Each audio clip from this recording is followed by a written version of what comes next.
सबैजनालाई जय मसी। आज हामी याकुबको पुस्तक 3 अध्यायलाई हेर्नेछौँ।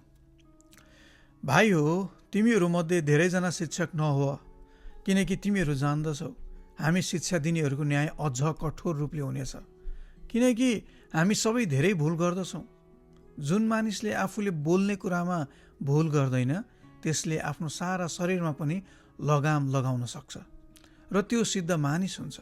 यदि घोडाहरूलाई बसमा राख्नलाई तिनीहरूको मुखमा लगाम लगायौँ भने तिनीहरूको सारा शरीरलाई जता मन पर्यो त्यतै लान सक्छौँ।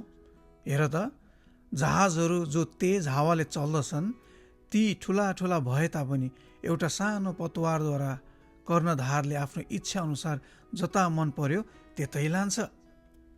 त्यस्तै जिब्रो पनि एउटा सानो अङ्ग भएर ठुला ठुला कुराको अभिमान गर्दछ। हेर, एउटा सानो आगोको झिल्काले ठुलो वन पनि स्वाहा पार्दछ। जिब्रो पनि एउटा आगो नै हो। यो शरीरको अङ्गहरूमध्ये अधर्मको एउटा दुनियाँ नै हो। यसले सारा संसारलाई दूषित पार्छ र जीवनको सारा क्रममा नै आगो सल्काइदिन्छ र नरकको आगोमा त्यो जल्दछ।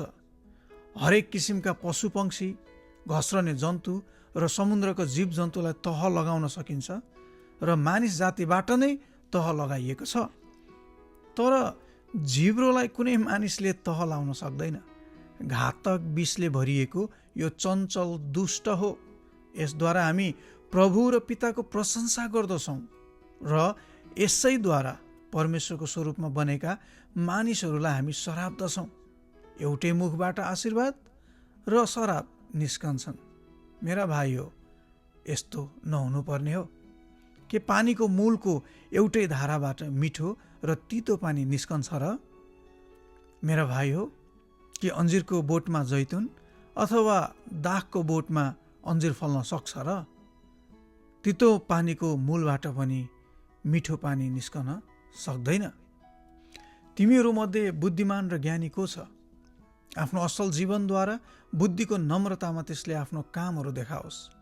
तर यदि तिमीहरूको हृदयमा कटु ईर्ष्या र स्वार्थी अभिलाषा छन् भने यी कुरामा अभिमान नगर र सत्यतालाई झुठा नबनाओ। यो बुद्धि स्वर्गबाट आउने बुद्धि होइन, तर यो त संसारिक, अनात्मिक र शैतानिक हो।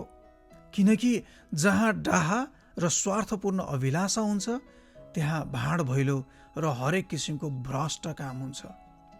तर जुन बुद्धि स्वर्गबाट आउँछ त्यो पहिले शुद्ध हुन्छ, तब त्यो शान्तिप्रिय, कोमल, विचारशील, कृपापूर्ण र असल फलले भरिएको, पक्षपात रहित र कपट रहित हुन्छ।